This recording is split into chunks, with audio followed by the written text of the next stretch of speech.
So you always want to be prepared to set goals, to be really disruptive. Diversity is fundamental. It is just trusting those super strengths. to recover from those failures and learn from them. Humility looks like the softest word, but it's kind of the hardest. We ourselves are in beta mode. Life goes on. Sporting Edge, inside the mind of champions.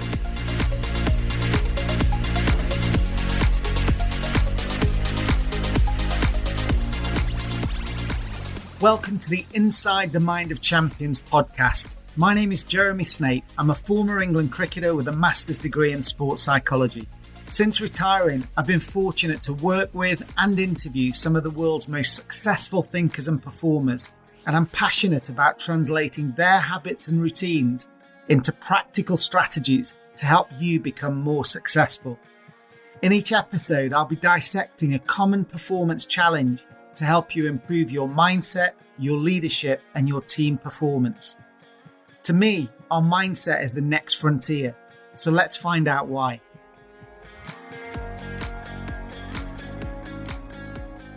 Hello and welcome to today's episode of Inside the Mind of Champions. Today we're going to be looking at creating a high-performing team, this second stage in the mini-series that we're looking at, where we're going to look at accelerating trust and this all-important role clarity that's going to set the team up for success. Just before we dive into today's content, I just wanted to say a few thank yous because it's been our biggest week of downloads so far. So thank you so much to all those people who've shared this in their LinkedIn feed. That's absolutely brilliant. And also for your ratings on Apple, especially Ben Walters for that very kind note in recommending this to all of the network across Apple. So thank you very much, Ben, and everybody else who's given this a rating. If you do have any questions for future shows, I'll just take this opportunity to give you the email address again, hello@sportingedge.com. I really want to make this practical, so get in your voice notes or your sound bites through to the show is really, really important so that I can pick the insights from our Performance Zone library and help you with some very practical tools for your own businesses. So in the last session, we spoke about the startup team, if you like. This was the Rajasthan Royals in the Indian Premier League. We started the team from scratch. There was no history to connect to. We had to start a brand new brand, and that idea of connecting to an authentic story around the resilience and the tenacity, the underdog story of how we were going to defend our territory was really powerful. We had an inspirational captain and we set this aspirational goal of winning the Indian Premier League, which we actually went and did. We also heard from Gary Kirsten talk about the importance of getting buy-in with senior stakeholders in our team.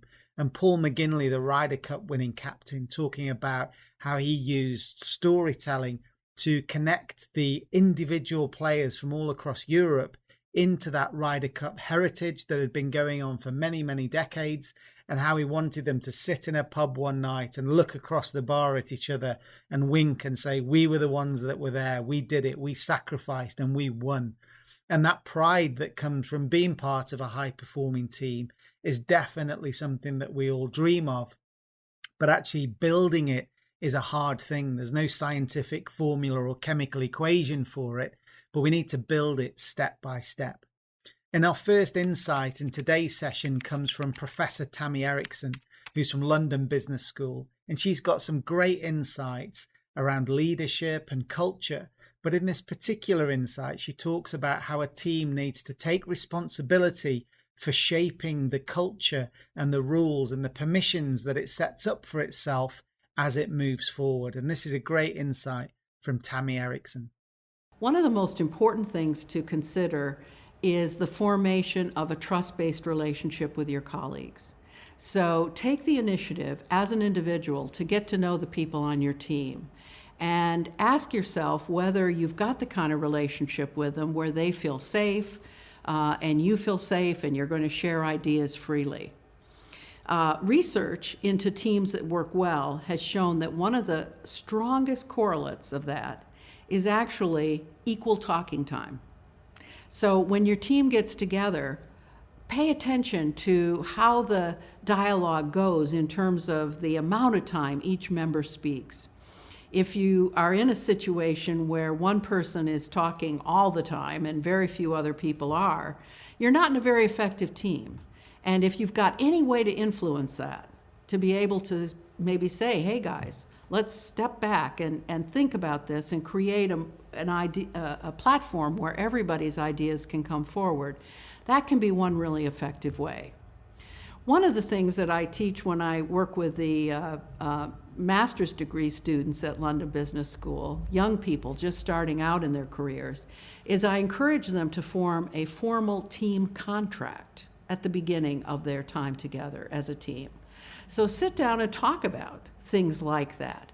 We're all going to have equal talking time, or how will you make decisions as a team? Is it going to be a vote and largest number wins, or are you going to continue to debate until you reach a consensus? What's going to be your process? What are your expectations? What are the kinds of penalties that you're going to put in place for people who let the team down? Teams have to be self-managing in that sense. And so talking about those issues in a forthright way and coming to an agreement, particularly before an issue arises, can make a huge difference in team effectiveness. That's a really great point from Tammy about setting yourself up for success. I love the way she blends some of the latest research in leadership with some very practical insights about what teams can actually do to set themselves up. I really love her insights from those that hour I spent interviewing her as part of our library. So the conversations that you need to be thinking about with your team are, have you set yourselves up for success? Maybe considering, do you have equal talk time? Have you thought about how you're going to make decisions? Have you thought about, is it consensus or you're just going to keep debating? How are you going to work that out? And do people feel safe to contribute and challenge in that environment? Because everyone has an equal share in creating that culture, whether they speak or not. By half of the room not speaking and feeling intimidated or shy or undervalued, then that creates a particular culture. So we've got to try and set the team up for success at the very outset, because we're going to need these rules and these foundational principles as we start to load more and more pressure coming into the team later on. And as we'll hear, as we move through this team development cycle, we'll actually get more conflict and we'll get more problems arising if we haven't set the tone early.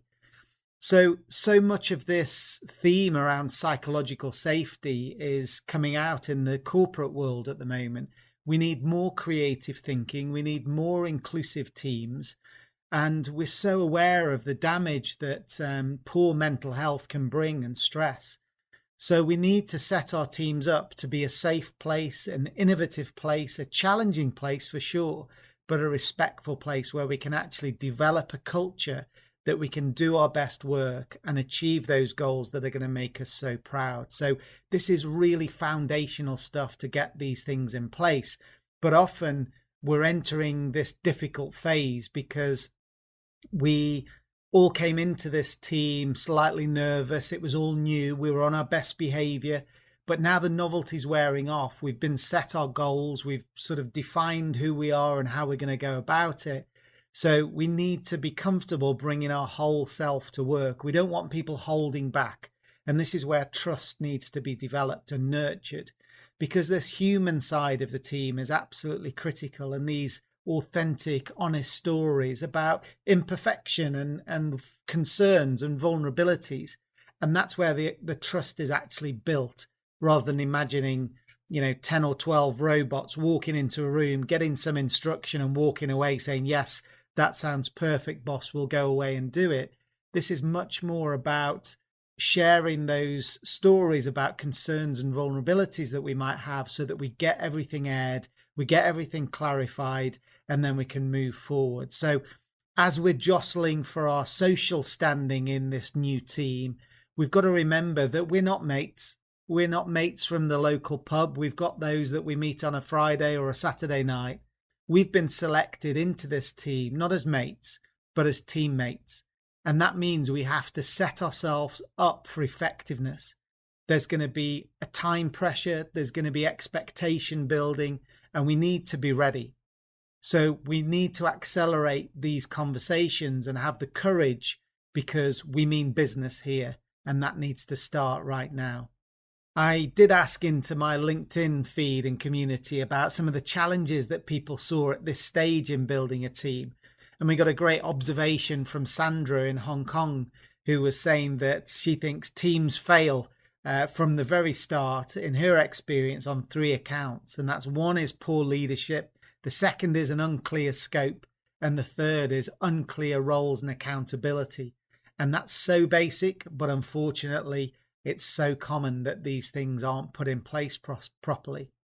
And we also have a question from Natalie that comes from one of our corporate clients that emailed in to hello@sportingedge.com around alignment. So this is Natalie's question. How do we make sure that our teams are aligned about our strategy and objectives?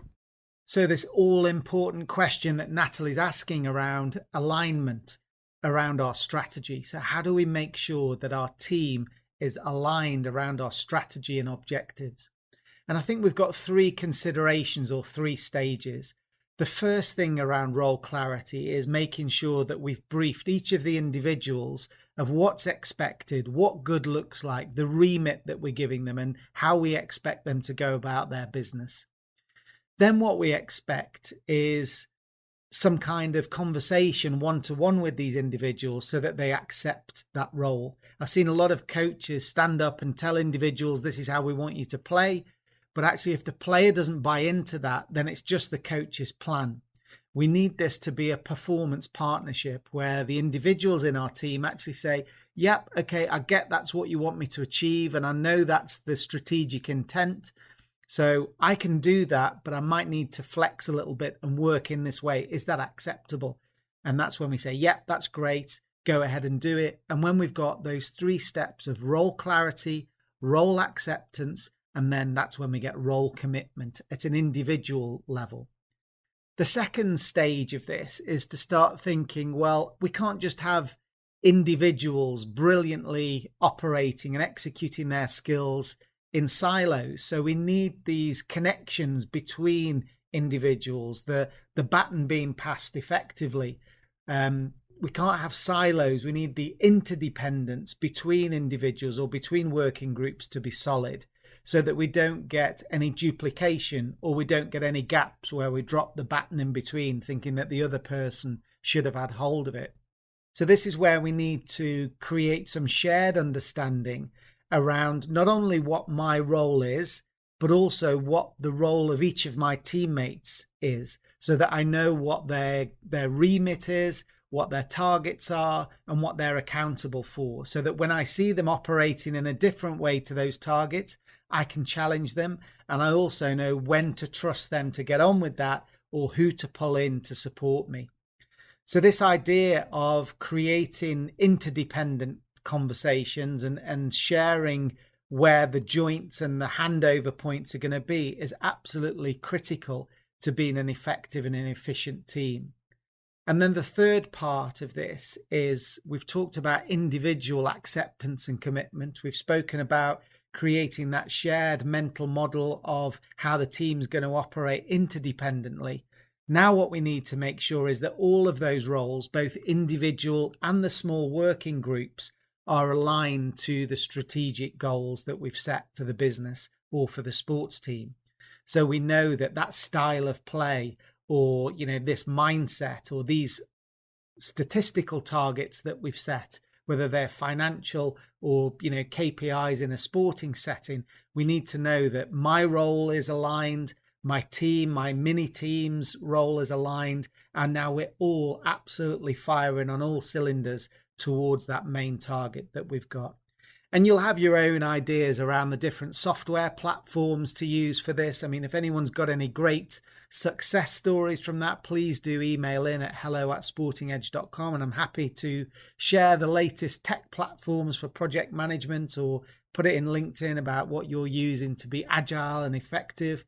But another great one is that simple RACI framework, which is around everybody knowing whether they are responsible for a particular part of the job, accountable for a particular part of the job. Have they just been consulted so that they're They're going to be consulted into that relationship to make sure the job is done well as a point of contact, or are they just being informed, the I, that the job is getting done and that they're, the thing's in progress? So where we've got responsible, accountable, consulted and informed, those are some really nice words and frameworks to think about for each of the roles in our teams, that everybody knows whether they're playing the sort of spotlight role to be accountable, or are they just being informed and they're not expected to actually do anything particularly apart from make sure they know all of the different stages of development through the team.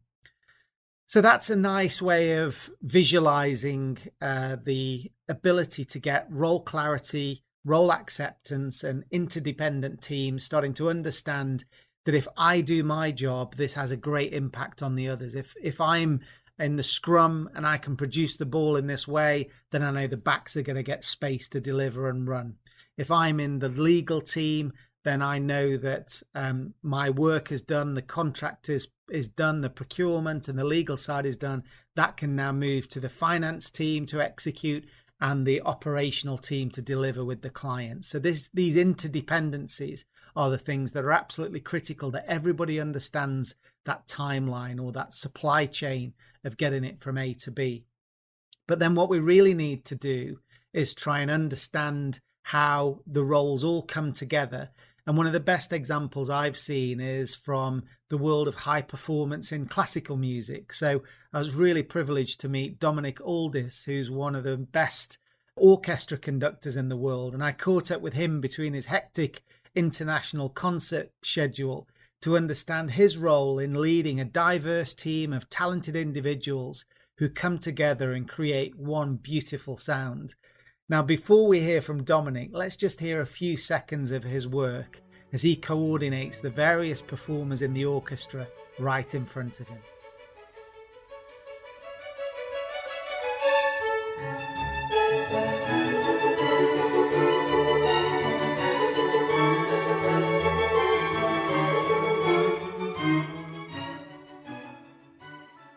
Isn't that absolutely stunning? And maybe next time I'll ask Dominic if I can stand at the back and play the triangle or smash the cymbals or something, but maybe that ruins that perfect sound that we've just heard. So for most people, we've got a strategy down on paper, but it's actually how do we create that chemistry in the team and that respect and understanding and awareness in the team, so that each of those individual musicians can understand how they deliver that strategy or symphony in their case so perfectly. Let's hear from Dominic about how those roles are developed in the orchestra. Well, I find the orchestra is interesting also because there are different roles. There's the role of the trumpet, for example. Doesn't play very often, but when it plays, everyone hears it. So their skill set is around absolutely being present even when they're not playing, so that when that moment comes to play, they can produce a fantastically clear note with confidence. Contrast that, for example, with the double bass, which is an accompaniment instrument. It's about support, reliability, consistency. It's an instrument which is there to give other people security. That's a different role, a different skill. A violin, for example, there may be 20 or 30 in a section, and it's about being able to synchronize and blend what you do with the other musicians so that it sounds with one voice. And just the intensity and concentration that you need to maintain to play so many notes and to carry the theme is a different role again. So the orchestra is fascinating because all of these different roles are present, and I think they have a great analogy to the business world. So I can hear your brain whirring. Who is the trumpet in my team? It's such a vivid example, isn't it, of all those different elements and sections of the orchestra coming together to develop that serene symphony. So have you got that serene symphony, or is yours more of a dysfunctional dirge in your team where everyone's competing for the spotlight, everyone's playing over the top of each other and jumping forward to get closer to the crowd?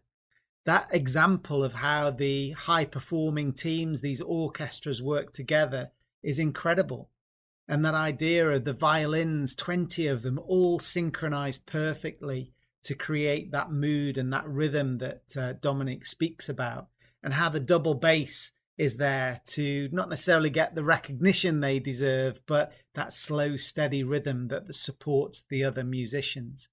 So it's a nice exercise for you to reflect on with your group, and also to think about the role of the conductor, the silent conductor that is optimizing performance. Or maybe in your team, the leader is making more noise than the orchestra themselves. I'll leave that with you to think about, but it's a really powerful and vivid example of how we can imagine our teams, each having their own individual role. The plan is down on paper, but it needs bringing to life.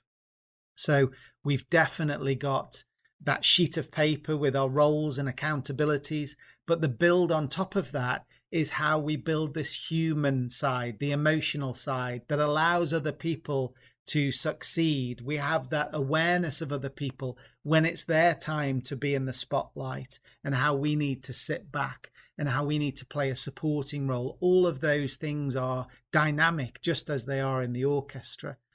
And it's interesting to think about the two elements that bring a team together, and that's either the task cohesion, which is about we are here to do a job, we are the robots, we can do our jobs in silos, we have no sort of human bond, or is it a social cohesion where we've got very, very strong relationships? You know, the job's great, but actually it's the depth of our friendships that's actually galvanizing this team together. So in a high performing team, we need both. We absolutely need that ruthless, clinical, mechanical side of getting the job done.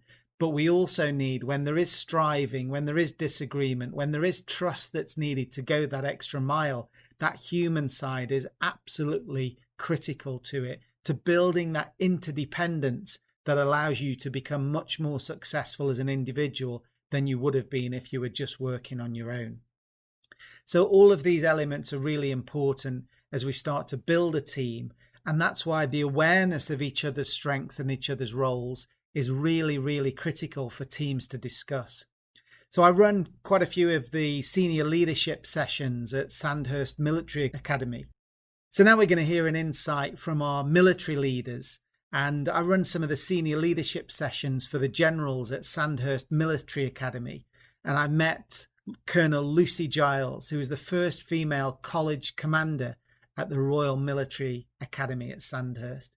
And this is a very practical story of a military team exercise under pressure, where the team organised themselves and made their resources deployed in the most effective way possible to deliver their skills under pressure. This is Lucy Giles. We have every year a Sandhurst Cup team that go to West Point and compete in a military exercise. We train quite hard for it here at Sandhurst, and we do a lot of physical and mental developments, and we focus on courage and so on and so forth. And it's very team orientated. But still, 2 days before that competition, when I saw them early in April 16, they were sitting there thinking, right, well, actually, I'm the biggest and I can carry the most load, so I think that's my strength. But I know that if I do that for 2 days on the trot, I'm going to become a liability for the team. So I think I need to balance it here. That was one individual sharing with the rest of the team what he thought of his strengths and weaknesses. I had one of the other girls who said, actually, I can't sustain carrying the weight for the period of time that I am, but I will keep going. So my strength is that I don't give up and I'm tenacious. But I might need some help at this particular stage because you're bigger and stronger than I am. And for this particular part of the event, that will be best to support the team goal. So it's being open about where your strengths and weaknesses are within the group. So again, we can picture that army team, this mixed army team, picking up huge pieces of cannons and wheels and racing around an assault course to make sure that they beat these international competitors. but it's those honest conversations about where we feel we're going to be strong or where we feel vulnerable or where we've got doubts. Those are absolutely critical to be aired at the start of this team journey, because that's where we start to avoid the duplication, avoid the mistakes, and we're able to optimize our efficiency as we start to take our skills into this pressure environment. So we need to be able to voice our concern. And that's where this human element of setting the team up so that there is a safe element is absolutely critical, because that's what builds the trust and that's what forms the glue in between the team, not just at a functional level, but at this all-important human level. And I need you to help me to be at my best. I love that ability to ask for help so that I can be at my best for us as a team.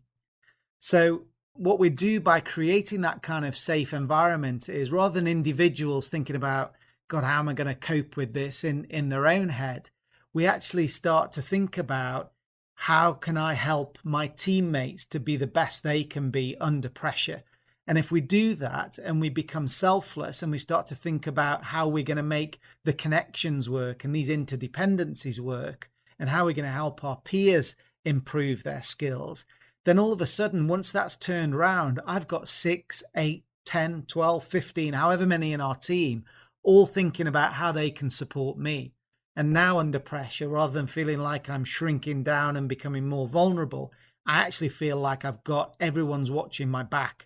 And they're going to leverage my skills, but they're going to cover me at the point of weakness because I've told everybody about it. And far from making me look more vulnerable, it's actually made me look more courageous and stronger. And the high-performing teams absolutely respect that, because they can't tolerate burying things and that cause failure down the line. We'd rather have it out in the open so that we can do something about it. And again, this can't just be done by the leader telling everybody their role and what to do. This has to be taken down to that tactical level, because the interpersonal glue, this interdependence at an emotional level, has to be owned and discussed and clarified and confirmed around the team that's going to execute the plan in real time under pressure. So we've got our next question coming through from Malcolm, who emailed in to hello@sportingedge.com. Hi Jeremy, it's Malcolm. How do we increase teamwork when everyone has their own individual roles and targets that they're accountable for? So a classic question there from Malcolm, and it links back to Natalie's point earlier around generating this sense of team. It's not just what people are doing, but how people are doing it that's going to be really important. And some days you play a starring role and it's the market's working for you, the client's success is coming for you, or the ball is dropping at your feet. But the next day it's going to be somebody else's role and somebody else's starring role that's going to be absolutely critical to the team's success. So the high-performing teams celebrate the contribution and success of others, and they absolutely thrive on the individuals who've had a great day, because it turns itself around, and one day it's going to be your time in the spotlight. And we've got a great insight from our Performance Zone library here from Kate Richardson-Walsh, who was the captain of the Team GB hockey team who won gold in the Olympics. And this is her insight around the importance of, especially in elite sport, where the media are trying to celebrate an individual hero. They're trying to pin it on one individual person. The high-performing teams celebrate the roles of those who are sometimes in the shadows. This is Kate's insight. It's really tempting, I think, as a person in a leadership position to be drawn to the people who are the same as you. So if I'm a work hard, gritty fighter, knuckle down and get it done, it's really tempting to just fill your team with all those people. But I don't think it would work. I think the best teams are well-rounded. It's easy sometimes to see the brilliant goal scorer, or sometimes the brilliant goalkeeper who makes a game-saving or a game-winning action. Or the player that beats 3 players, and it just looks fast and it looks great and it catches your eye. And I can totally appreciate that. I appreciate that. I love seeing that in all sports. When I was younger, and sometimes now when I'm older, wish I could sometimes be that person as well. But I am not that person. I am a grafter. I'm a hard-working, do the basics as best I can.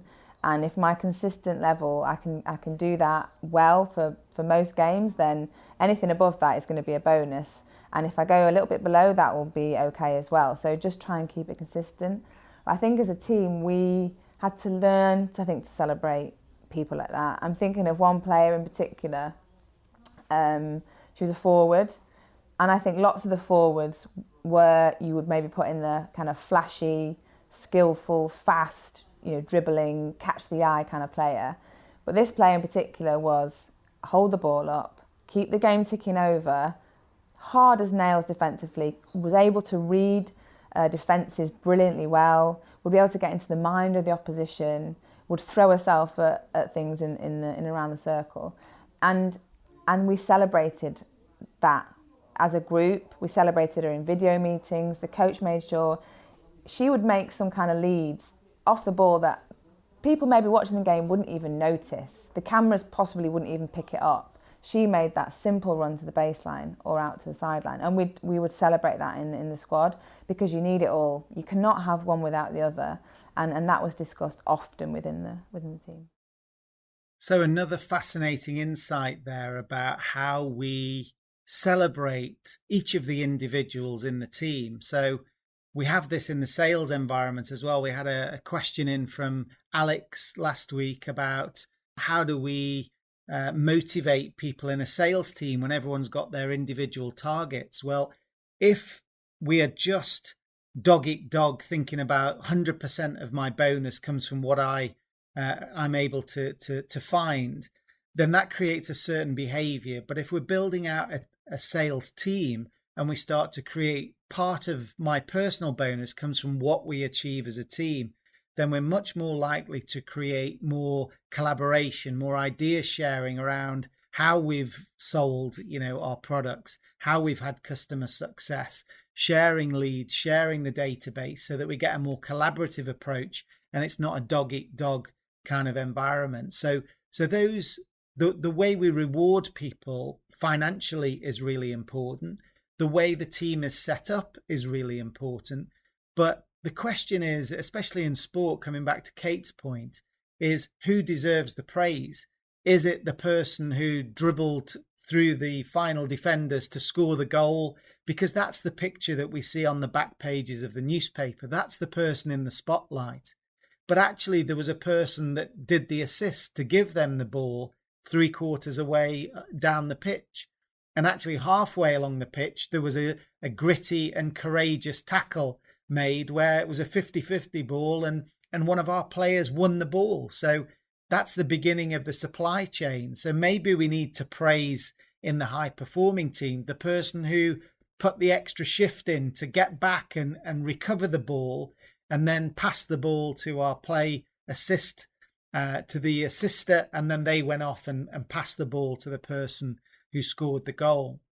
Now, all of these elements are really, really important, but the key is, are we noticing those people who maybe aren't in the spotlight? Are we noticing these people through our praise and our recognition?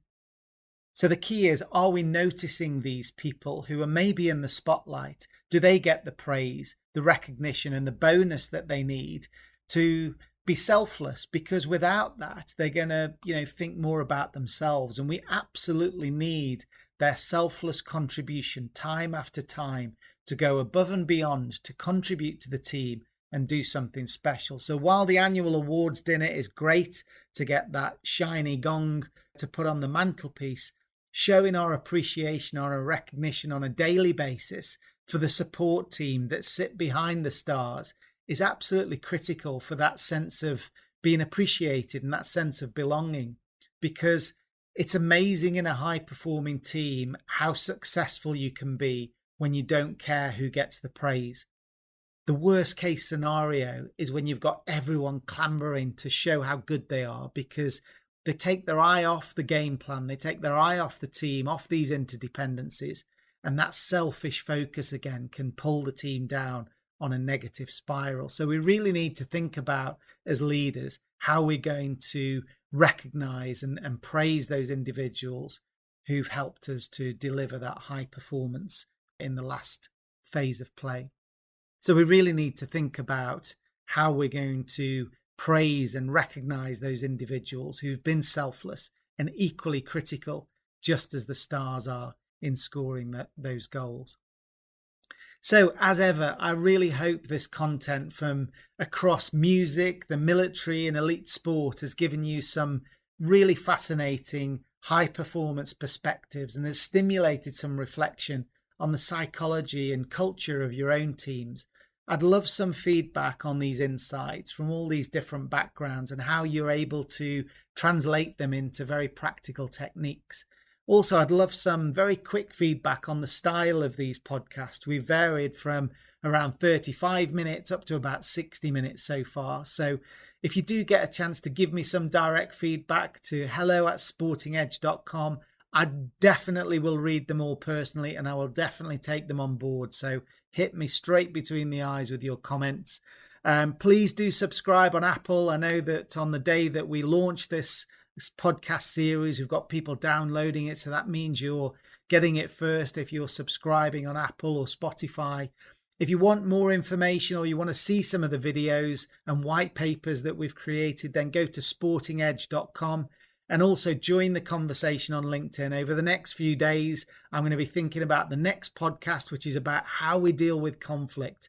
How do we manage these mavericks? These are the themes that are going to come up. So I'd love your comments, your questions. Please do send them through because I want to make this as practical as I can. So I hope you've really enjoyed this session. We spoke about the clarity that we need around individuals' roles. They need to accept and understand that so that they can buy into it. It becomes their plan and then they go and deliver it.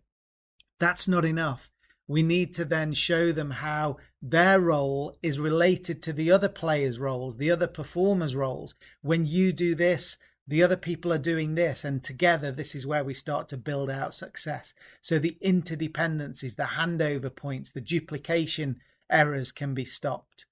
And if we can do that and get clarity around that, then we need to align everybody else's role towards that end goal, that strategy, that end of year performance, that tournament success, whatever our strategic goal is. So everyone can see that line between my particular job description, even if it's a support role.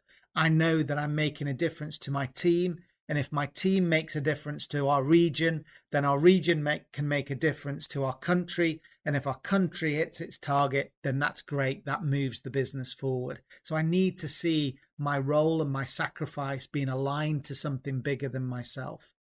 And then we started to look at that all-important element around trust and how we show that vulnerability, how we discuss our strengths and our weaknesses and what we're worried about, because that at the human level is where we start to get both task efficiency through our job description, but that all important human social cohesion that's going to bind the relationships together that we need to lean on under pressure.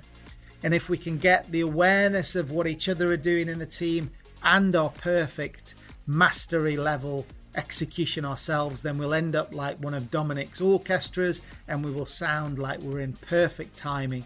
And I really hope that you take that analogy back into your team and you make beautiful music in the coming weeks. So thanks so much for tuning in. Please do send your questions through to hello@sportingedge.com. Make sure you subscribe, and if you get a chance to give us a mention on LinkedIn as well, that'd be great. And until next time, good luck, and I'll see you soon.